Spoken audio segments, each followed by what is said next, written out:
Ang mga taong may ganitong kamay ay tutulong sa iyo na yumaman. Kung hindi mo ito tatanggapin ngayon, mawawala sa iyo sa hinaharap. Handa akong tamaan ng kidlat at lumuhod. Paumanhin kung mayroon kang ganitong kamay, mangyaring makinig ng mabuti. Ang mga taong may singsing na daliri na mas mahaba kaysa sa hintuturo ay kadalasang nakakaranas ng maraming paghihirap sa mga nakaraang taon.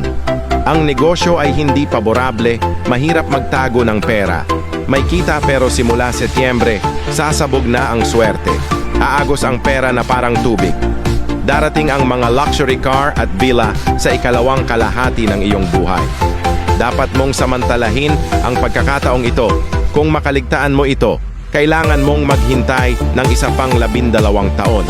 Tandaan, bago ang Setyembre, kailangan mong agad na humingi ng Guardian Angel Car Hanging Statue ayon sa direksyon ng isang Feng Shui Master. Ang pagdadala ng item na ito ay makakatulong sa iyong kumita ng maraming pera at mapanatili ang iyong kapalaran. Mangakit ng kapalaran mula sa lahat ng dako patungo sa iyong tahanan.